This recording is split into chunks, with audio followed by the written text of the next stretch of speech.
자, 사무엘하 4장 말씀 오늘 전해드리겠는데요.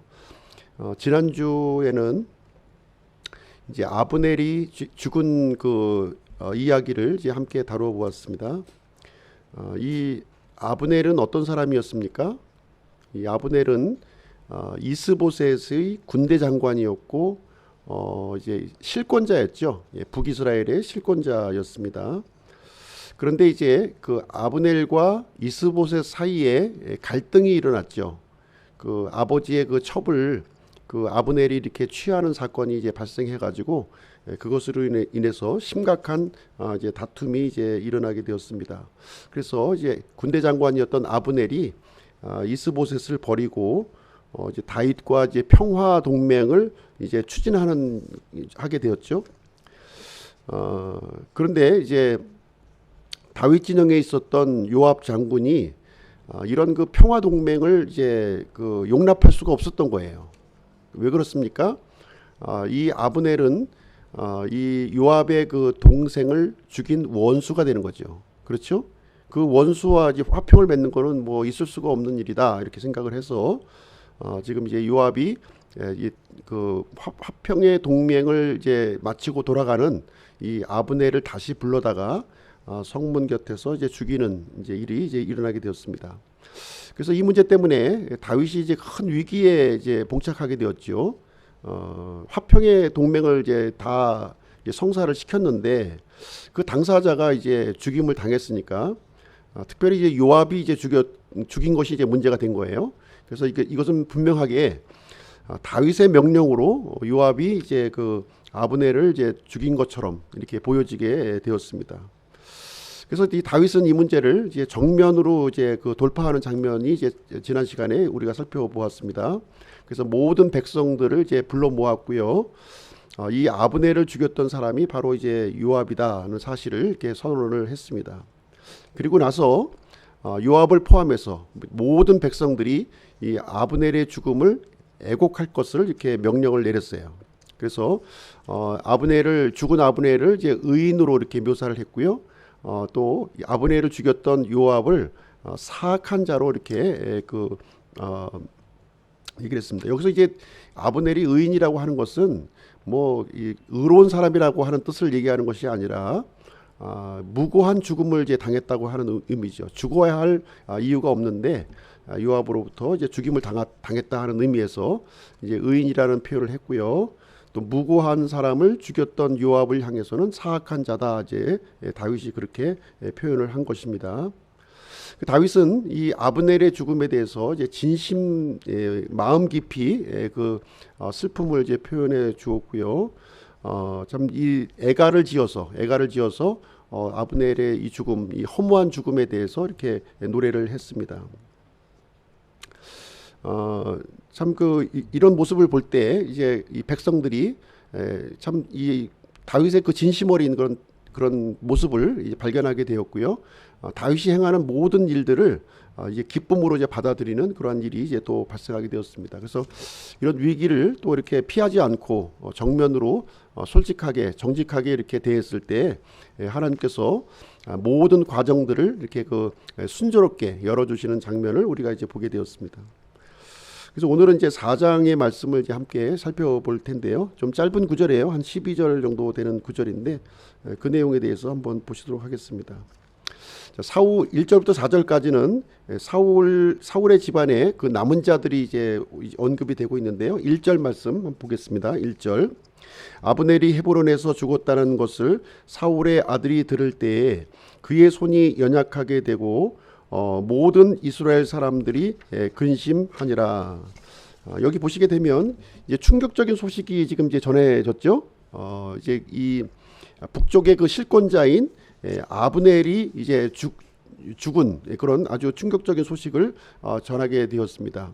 이 소식을 들은 이스보셋은 손이 연약하게 되었다 이렇게 얘기를 하고 있는데요. 이 말은 무슨 얘기냐면 낙담하고 좌절감을 갖게 되었다는 뜻을 이제 가지고 있습니다.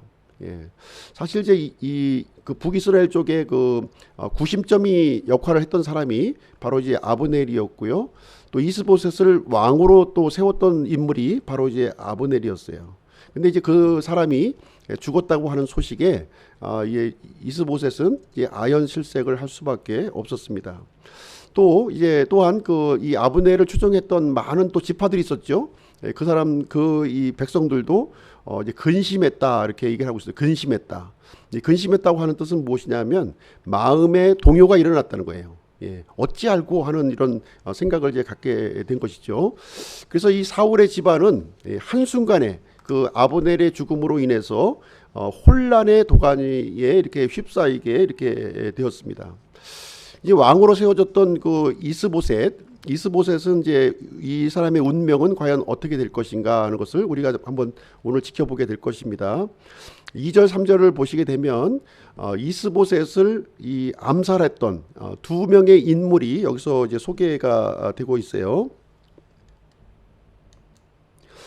그 이름이 이제 누구냐면 레갑과 바하나예요. 레갑과 바하나라고 하는 사람이 이제 이 북이스라엘의 그 통치자인 이스보셋을 암살하는 그런 일을 이제 진행하게 됩니다.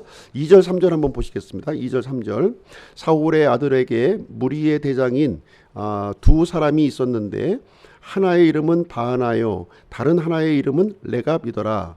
이들은 베냐민 자손에 속하였으며 부에롯 사람 림몬의 아들들이더라. 부에롯도 베냐민에게 속한 것으로 간주되었더라. 부에롯 사람들이 깃다임으로 도망하여 이날까지 거기 머물렀더라. 2절 3절 말씀을 통해서 이제 레갑과 바하나 두 사람에 대한 이 정보를 우리에게 주고 있는데요. 이 사람은 이제 그 어떤 사람들이었습니까? 죽은 아브넬의 중간 지휘자급 정도 되는 장수였어요. 그렇죠? 그리고 이 사람은 이제 여기 보시니까 이 베냐민 자손에 속하였다 이렇게 얘기를 해주고 있죠. 베냐민 자손. 그리고 이 사람의 아버지도 또 언급이 되고 있어요. 아버지가 누구냐면 바로 림몬이라는 거예요. 림몬의 아들들이다라는 표현을 통해서 이 레갑과 바하나는 형제였던 것이죠. 형제가 지금 이제 있었습니다. 근데 거기 가로 구절을 보시게 되면 또 이제 다른 내용을 우리에게 또 알려주고 있는데요. 그것은 무엇이냐면 이 부에롯 사람이라는 거예요. 이 사람들이 베냐민 자손에 속한 사람들인데 부에롯 사람이다 이제 이렇게 얘기를 해주고 있어요. 이 얘기는 무슨 얘기냐면 지금 베냐민 자손이긴 하지만 실제로는 베냐민 자손이 아니었다는 거죠. 아니었던 사람들이 지금은 베냐민 자손에 속한 사람이 되었다. 이제 이 얘기를 해주고 있는 내용이 되겠습니다. 사실 이제 이 부에롯이라고 하는 이 지역은요. 어떤 지역을 얘기하고 있냐면은 기브온 거주민들을 얘기해주고 있는 거예요. 기브온 거주민. 그러니까 여호수아가 이제 이 가나안 땅을 이렇게 정복하는 과정에서 화친을 맺었던 그 사람들이 있어요. 그 사람들이 누구냐면 기브온 거주민들이었어요. 기브온 거주민들하고 화친을 맺게 돼요. 이 기브온 거주민들이 이스라엘이 막 온다는 소식을 듣고 화친을 맺어야 되겠는데 가까이 있으면은 이제 화친을 안 맺어줄 거 아니에요. 그래서 먼 나라에 온 것처럼 위장을 해가지고서 지금 이제 화친 조약을 맺게 되는데 이 기브온 거주민들에게 속한 사람이 바로 부에롯 사람이었던 거예요. 그러니까 지금 이제 이 레갑과 바하나는 어떤 사람이었어요? 원래 이스라엘 사람들이 아니라 가나안 거주민이었다는 거예요. 이때 이제 이 이스라엘과 이렇게 어떻게 보면 통합이 되면서 이제는 베냐민 자손으로 이렇게 흡수된 그런 사람들이었다 이렇게 보시면 되겠습니다. 그리고 이제 3절 말씀에 보시면 또 어떤 내용이 되어 있냐면 부에롯 사람들이 깃다임으로 도망하여 이날까지 거기 머물렀더라 이렇게 이런 구절이 나와요. 이 내용은 무슨 얘기냐면 사울이 통치하던 당시에 지금 이 기브온 사람들을 이렇게 학살했던 이 기록이 나옵니다. 그래서 이 사람들이 이제 부에롯에 이제 거주하지 못하고 깃다임 쪽으로 이주해서 도망해서 거주하는 지금까지 살고 있는 그런 상황이 되겠어요. 그래서 그러니까 이 부에롯 사람들은 사울하고 좋은 감정이 없는 거죠. 그렇죠? 좀 이제 이 마음속에 그런 앙금이 이제 갖고 있는 그런 사람들이 되겠습니다. 그 사람들의 후예가 바로 레갑과 바하나였다. 이제 여기서 우리에게 알려주고 있는 그런 상황이 이제 되겠습니다. 그래서 이제 레갑과 바하나는 가나안 거주민으로서 이렇게 좀 어떻게 보면 이렇게 고위직으로 올랐던 이렇게 고위직으로 올랐던 이 군인들이었다 이렇게 보시면 되겠습니다. 그리고 또 한 사람의 인물이 이제 소개가 되는데요. 이 사람은 누구냐면 무비보셋이에요. 이제 이스보셋하고 무비보셋하고 이제 혼동하시면 안 됩니다. 이스보셋은 사울의 이제 아들이고요. 이제 무비보셋이라고 하는 인물이 또 나오는데 이 사람은 누구냐면 요나단의 아들이에요. 요나단의 아들. 그렇죠? 요나단의 아들이다 이렇게 보시면 되겠습니다. 이 요나단의 아들 무비보셋이 나중에 보시면 아시겠지만 9장에 또 다시 언급이 돼요. 근데 지금 다시 한번 살짝 이제 언급해주고 있는 그런 상황이 이제 되겠습니다. 4절 말씀 보실게요. 4절. 사울의 아들 요나단에게 발을 저는 아들 하나가 있었는데 전에 예스르엘에서 사울과 요나단의 소식이 왔을 때에 그가 5살이었더라. 그의 유모가 그를 안고 도망할 때에 급히 도망하였으므로 그가 떨어져서 발을 절게 되었더라. 그의 이름은 무비보셋이더라. 여기 보시면 이제 그 사울과 세 아들은 길보아 전투에서 죽었어요. 그렇죠? 예, 길보아 전투에서 이제 다 전사를 했습니다. 그리고 지금 이제 그 사울의 군대 장관이었던 아브넬도 지금 죽었어요. 요압 장군에 의해서 죽임을 당했고요. 지금 이제 사울의 네 번째 아들이 지금 이스보셋이 왕으로 있는 그런 상황이 이제 되겠습니다. 그런데 이 왕으로 있지만 지금 극심한 그 이 좌절감과 이런 그 근심 속에 이제 빠져 있는 모습을 보여주고 있는 것이고요. 또 한 사람이 소개되고 있는데 요나단의 아들 무비보셋을 지금 얘기해주고 있는 거예요. 그럼 무비보셋은 어떤 상황에 놓여져 있는가 이것을 여기서 얘기해주고 있는데요. 사울과 요나단이 이제 죽은 소식을 들은 거예요. 유모가 이제 이 무비보셋이 5살 이제 먹었을 때였는데 이 아이를 안고서 막 도망치다가 아이를 그냥 그만 놓쳐버린 거예요. 놓쳐버리게 되니까 이 아이의 그 다리를 다치게 되었고 다리를 절게 되었다 이렇게 두 발을 저는 그런 상황에 이제 놓여지게 된 것입니다.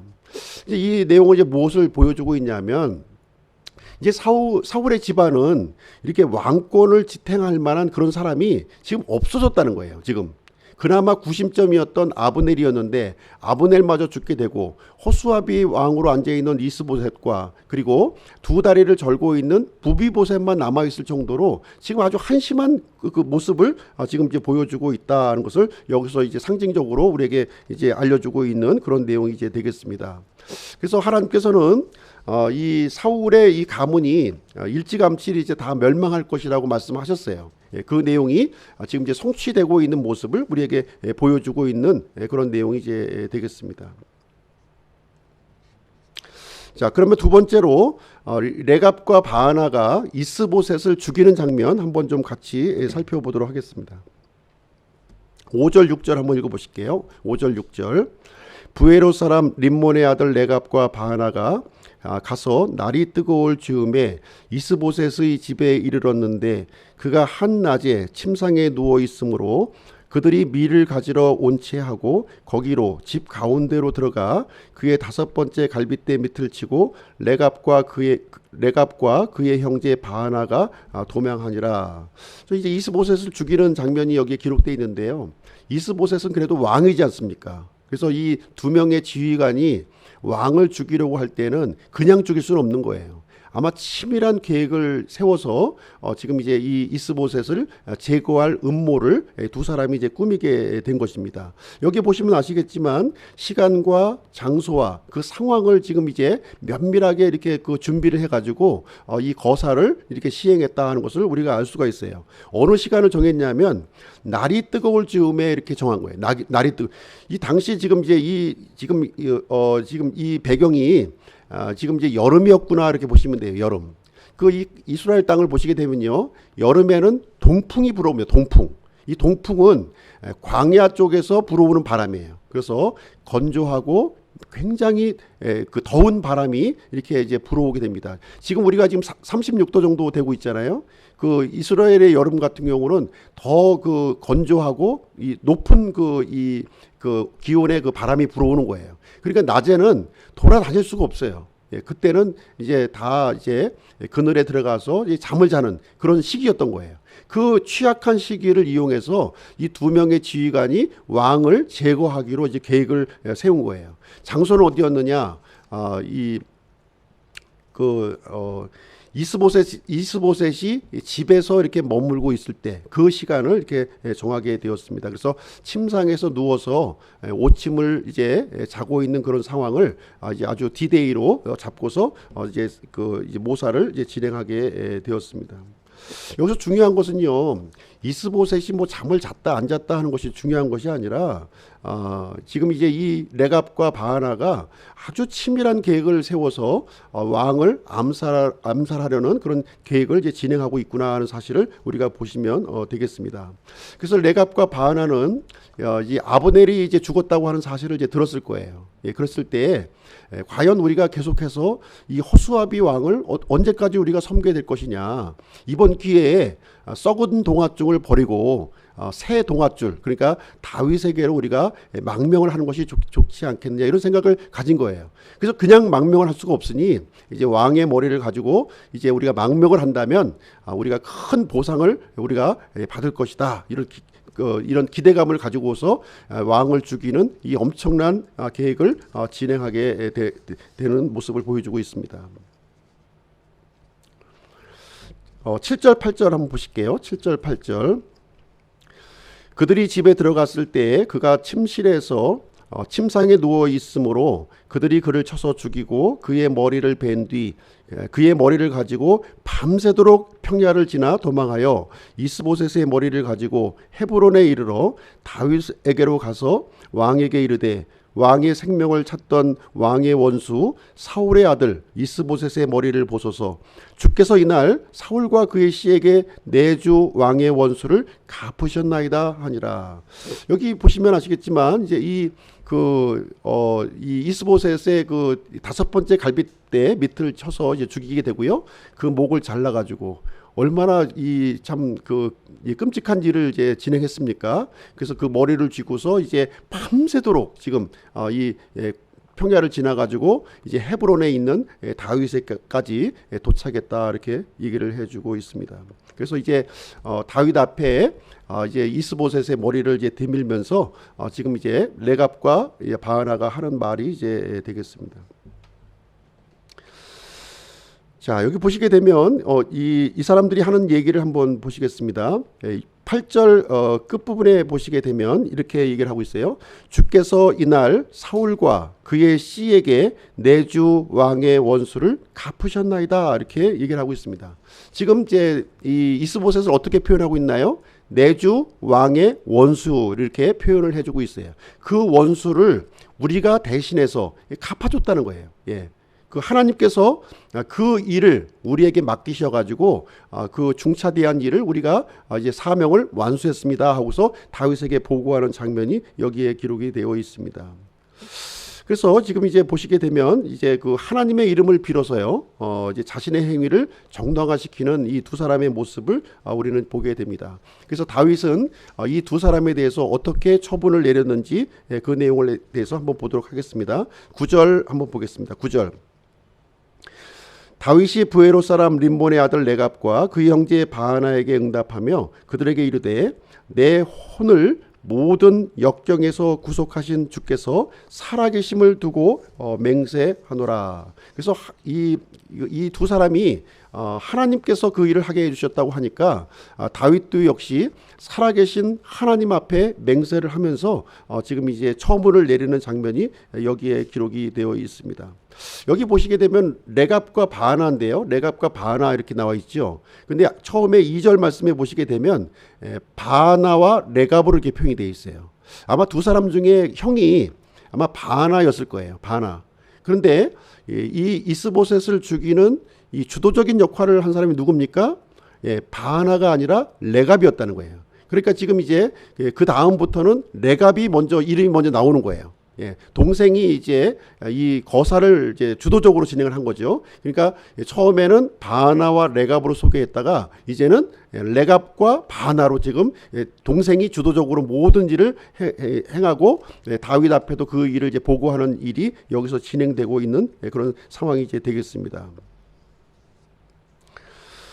이 레갑과 바나는요, 정작 다윗이 어떤 사람인지 몰랐던 거예요. 예. 아마 다윗을 정확하게 알았다면 지금과 같은 방식으로 절대 나오지 않았을 것입니다. 다윗은 이렇게 폭력으로 이렇게 왕이 되려고 하는 의도가 전혀 없던 사람이었어요.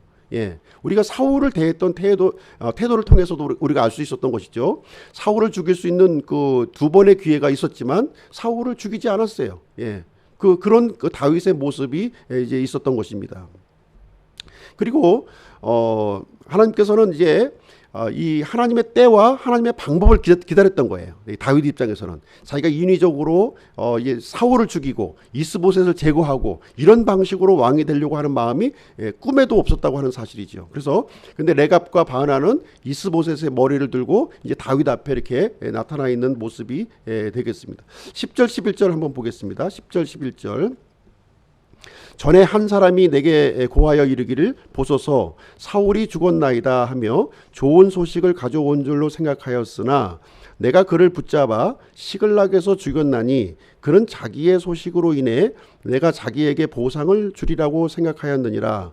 그런데 하물며 사악한 사람들이 의로운 자를 그의 집 침상 위에서 죽인 것은 얼마나 더하겠느냐. 그런즉 이제 내가 그의 피를 너희 손에서 요구하며 너희를 땅에서 없애지 아니하겠느냐. 지금 다윗은 이제 무슨 얘기를 하고 있냐면 지난번에 사울이 죽었던 소식을 가져왔던 사람이 있었어요. 그 아말렉 청년이었죠. 이 아말렉 청년이 이 좋은 소식을 이제 다윗에게 가지고 왔던 거예요. 보상을 받을 목적으로. 그때 다윗은 이 아말렉 청년을 어떻게 했냐면 이렇게 그 사형을 언도하는 모습을 이제 보여주었는데 지금 이 레갑과 바나는 그 아말렉이 청년이 했던 것보다 더 중한 죄를 지금 저지르고 있다 하는 사실을 여기서 밝히고 있는 것입니다. 그래서 레갑과 바나에게도 역시 사형 선고를 내리는 이 다윗의 모습을 여기서 보여주고 있습니다. 그래서 이제 이 두 명의 암살자를 이제 그 다윗이 사형 선고를 해주게 되는데요. 그 이유는 무엇이냐면 무고한 사람을 죽였다는 거예요. 너희들은 지금 무고한 사람을 죽였다. 이것은 어리석은 일이라는 것이죠. 이것은 내가 살겠다고 다른 사람을 살해한 아주 악독한 그런 일을 이제 저질렀다는 것이죠. 그래서 이 다윗은 레갑과 바나에게 사형을 여기서 선고를 해주게 됩니다.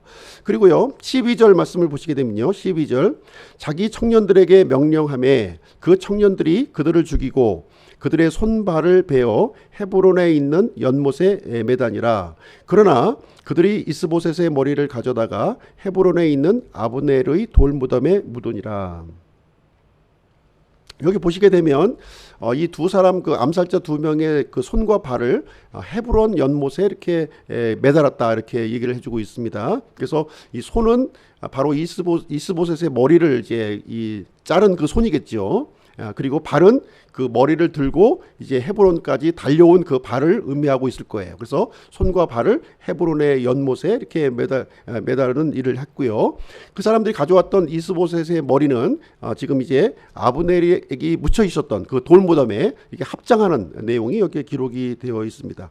이 모습을 통해서 볼 때 지금 이제 그 다윗은 이스보셋을 아직 이제 기름 부음 받은 왕으로 인정하지 않고 있었다 하는 것을 여기서 이제 생각을 해 볼 수가 있겠습니다. 그럼 오늘 이제 이 4장 말씀을 통해서 우리 적용할 교훈을 한번 좀 살펴보도록 하겠습니다. 첫 번째는 무엇이냐면요, 이 하나님의 계획은 점진적으로 성취된다고 하는 사실이에요.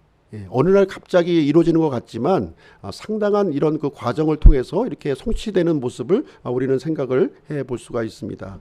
하나님께서는 일찍이 사울에게 그 미래를 보여주셨어요. 그렇죠? 미래를 보여주신 이유는 무엇입니까? 그 잘못된 그런 자리에서 돌이켜서 회개하기를 하나님은 원하셨던 거예요. 근데 사울은 끝까지 그 회개하지 않고 불순종의 자리로 이렇게 나아갔던 모습을 보게 됩니다. 사울은 계속해서 회개할 기회가 있었어요. 그럼에도 불구하고 회개하지 않았고요. 다윗을 통해서도 두 차례나 이렇게 증거해 주었지만 여전히 돌이키지 않는 사울의 모습을 보여주었습니다. 그래서 이렇게 불순종의 길을 걸었던 이 사울은 하나님께서 말씀하신 대로 이렇게 비극을 맞이하게 되었고요. 본인의 멸망뿐만 아니라 그 자손까지 후손까지도 완전히 그 몰락을 하게 되는 그런 모습을 우리는 이제 보게 되는 것입니다. 지금 이제 사울의 집안에서 간신히 살아남은 사람이 누굽니까? 요나단의 아들이었던 무비보셋이에요. 네, 무비보셋. 그래서 이 사람만이 간신히 지금 살아남아 있는 그런 상황이 이제 되겠습니다. 그래서 하나님의 말씀이라고 하는 것은 이렇게 점진적으로 이렇게 이루어져 가고 있다는 특징을 우리가 이제 이해할 필요가 있다고 하는 것이죠. 어떤 것들은 이렇게 수년이 걸리기도 하고요. 어떤 일은 수천 년이 걸리는 일도 이렇게 성경에 기록이 되어 있습니다. 사울의 경우는 한 40년 정도가 걸렸던 것 같아요.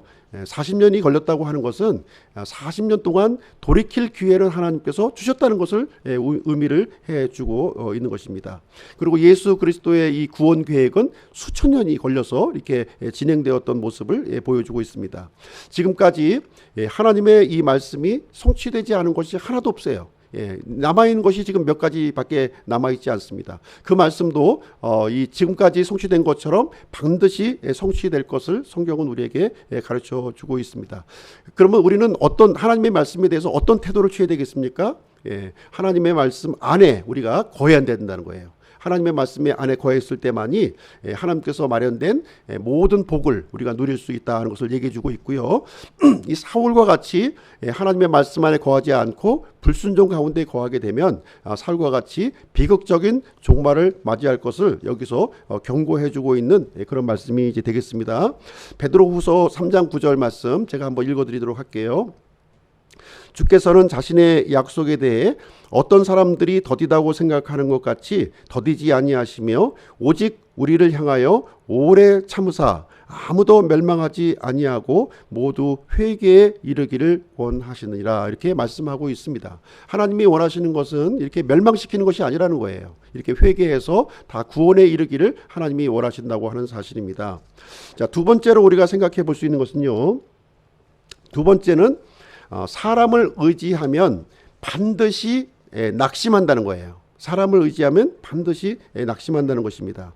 사람은 굉장히 이렇게 강한 존재인 것 같지만 실상을 이제 들어가 보게 되면 굉장히 연약한 존재라는 것이죠. 그래서 늘 무엇인가 의지하면서 이렇게 살아가야 하는 그런 존재가 되겠습니다. 그래서 사람은요, 나보다 강한 사람을 이렇게 의지하는 거예요. 나보다 강한 사람을. 약한 사람을 의지하지 않아요. 강한 사람을 의지합니다. 그러나 그 강한 사람조차도 누군가를 또 의지해야 된다고 하는 사실을 우리가 분명하게 기억해야 된다고 하는 사실입니다. 왜 그렇습니까? 우리 모든 사람은 그 인간적인 한계가 있다는 거예요. 약속을 안 지키려고 그러는 것이 아니라 그 능력이 없다는 거예요. 능력이 없다고 하는 사실을 우리에게 알려주고 있습니다. 그래서 성경이 가르쳐주는 것은 우리가 인생을 의지하지 말라 이렇게 우리에게 가르쳐주고 있어요. 이사야서 2장 22절을 제가 한번 읽어드리면요. 너희는 사람을 의지하지 말라. 그의 숨은 그의 콧구멍에 있나니 어떤 점에서 그를 수에 넣어야 하겠느냐 이렇게 얘기하고 있어요. 하나님이 보실 때는 사람을 이렇게 숫자에 넣지 않는다는 거예요.